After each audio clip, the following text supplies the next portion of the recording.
मुल्क में जो माशी सूरत हाल है हम देख रहे हैं कि हर गुजरते दिन के साथ संगीन होती जा रही है। बोलने दे तकलीफ हुआ है बेचारे को। बोल हाँ।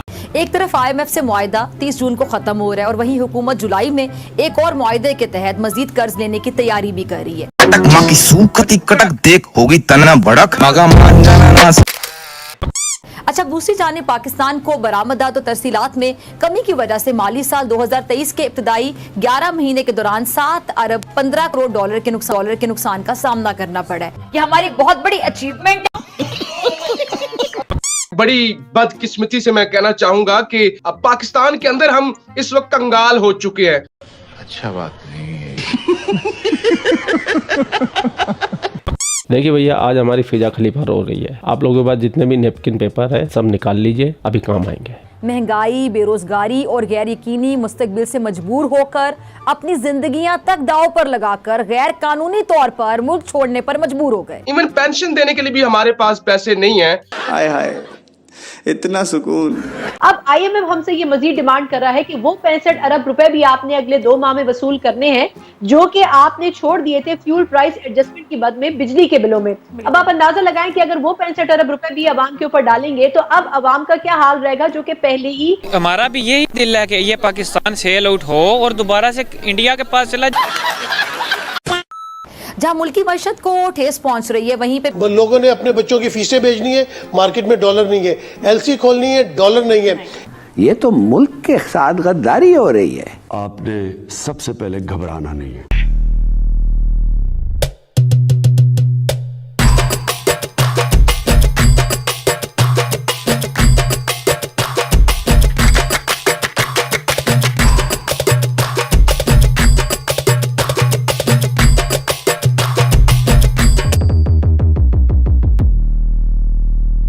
बात तो बड़े दुख और अफसोस की है कि पाकिस्तान के 300 लोग नाव में डूब के मर गए। मरना जीना तो प्रभु श्री राम जी के हाथ में है, लेकिन एक इंसान होने के नाते किसी की मौत पे हंसना नहीं चाहिए। सही बात है। जब हिंदुस्तान में कोई मरता है और खासतौर से नामी गिरामी लोग मरते हैं तो ये पूरे पाकिस्तानी जश्न मनाते हैं, भांगड़े डालते हैं। और ये फिजा खलीफा बिपिन रावत जी की मौत पे सबसे ज्यादा जश्न अगर किसी ने मनाया था ना, फिजा खलीफा ने मनाया था।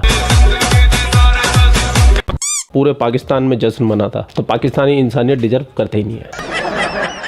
300 पाकिस्तानी समंदर में डूब के मर गए। इलीगल तरीके से माइग्रेशन कर रहे थे, रास्ते में नाव डूब गई और पाकिस्तानियों को उस नाव में किस तरीके से रखा गया था ये हमारी बताएगी आपको फिजा खलीफा। ठीक है जी, ये 2 तस्वीरें आपके सामने हैं और एक उन लोगों की तस्वीर है। टीम जरा चलाइएगा तस्वीरें भी। ठीक है। एक तस्वीर उन लोगों की है जो 75 साल पहले अपने माल, जान और इज्जत की कुर्बानियां देकर भी अपने वतन पहुंचने पर खुश थे, बहुत ज्यादा मुतमईन थे। और दूसरी तस्वीर आप देख सकते हैं, ये उन्हीं की अगली नस्लों की है जो मायूस होकर महंगाई, बेरोजगारी और गैर यकीनी मुस्तकबिल से मजबूर होकर अपनी जिंदगियां तक दांव पर लगाकर गैर कानूनी तौर पर मुल्क छोड़ने पर मजबूर हो गए। पिछले हफ्ते तकरीबन 750 पनाह गुज़ीन, जिनमें 400 पाकिस्तानी थे, एक कश्ती में बैठकर बेहतर मुस्तकबिल की उम्मीद लिए मिस्र से इटली की जानिब चले गए और अफसोस के मंजिल तक नहीं पहुंच सके। अच्छा, जुल्म की इंतहा देखिए कि ये पाकिस्तानी अपने मुल्क में तो बदहाल थे ही, कश्ती में भी इन्हें निचले हिस्से में रखा गया। आपको पता है कौन सा हिस्सा? उस जगह पे रखा गया जहां मछलियां पकड़कर डाली जाती। अरे राम, अरे राम, अरे राम।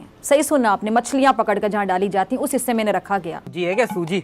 लेकिन ऐसा सिर्फ पाकिस्तानियों के साथ क्यों हुआ? खाली है, भेजा नहीं है। इन्होंने तो तिनका जोड़ कर न जाने किस तरह से 25 लाख रुपए स्मगलरों के हवाले किए थे, लेकिन जब अपने मुल्क में ही इनकी कोई इज्जत नहीं तो कोई और इज्जत क्यों देगा? लानत है तुम लोग पे, लानत। अब जरा आगे सुने। ये जो मिस्री, शामी और फलस्तीनी है, ये ऊपर के खुले हिस्से में थे और वहां किसी पाकिस्तानी को आने की इजाजत नहीं थी। देख लो फिजा खलीफा, बहुत पाकिस्तान करती हो तुम। तुम्हारे पाकिस्तानियों की हैसियत क्या है? कोई थूकता नहीं है पाकिस्तानियों पे। सुनते जाइए। इतलात के मुताबिक कोई पानी पीने ऊपर आना चाहता तो उस पर तशद्दुद किया जाता बाकायदा। औरतें और बच्चे इसी घुटन में, इसी हालत में सामान के साथ आप देख ले कि कई रोज बंद रहे और इसी हालत में दुनिया से चले गए। इसके बाद कोस्ट गार्ड्स ने कश्ती को रस्सी से बांध के खींचना शुरू किया टो करने के लिए और वो उलट गई और फिर इन लोगों की जाने गई और कोई जवाब नहीं लेगा उनसे अब, क्योंकि हमारी तो औकात नहीं है इतनी। हम सिर्फ यहाँ बातें कर सकते हैं कि हर चीज़ में टॉप पे हैं, सबसे आगे हैं, सबसे बेहतरीन है। बाहर जाएं तो कोई हाथ नहीं मिलाता हमसे, 1 अरब के लिए भीख मांगते फिर रहे हैं। और 3 रोज बाद मिस्री कश्ती का जो इंजन है और इसके साथ कह लें कि जो धड़कते सैकड़ों दिल हैं वो बंद हो गए। ये इस बदकिस्मत कश्ती की आखिरी तस्वीर है, ज़रा देखिएगा स्क्रीन पर चल रही है तस्वीर। यूनान के साहिल पर मीलों गहरे बहिरे रोम में डूबने से चंद घंटों पहले ये तस्वीर यूनानी कोस्ट गार्ड्स ने ली थी। ज़रा तसव्वुर करें, महसूस करें क्या मंजर होगा जब कोई बच्चा प्यास और घुटन से तड़प कर माँ की गोद में जान देता होगा। उस बाप के दिल पर क्या बीतती होगी जो चाहते हुए भी कुछ करने से कासिर रहा। आखिर ये किस जुर्म में मारे गए? क्या जुर्म था इनका कि ये बाइज्जत ज़िंदगी जीना चाहते थे, अपने बच्चों को खुशहाल देखना चाहते थे, अच्छा खाना खिलाना चाहते थे, जो कपड़े पहनाना चाहते थे? क्या इनका एक कसूर था कि कतार में लगकर ये सस्ता आटा खरीदने पर राजी नहीं थे? क्या सियासतदानों के एक दूसरे पर मुल्क तबाह करने के इल्ज़ामात इनके पेट का दोज़ख भरने के लिए काफ़ी ना थे?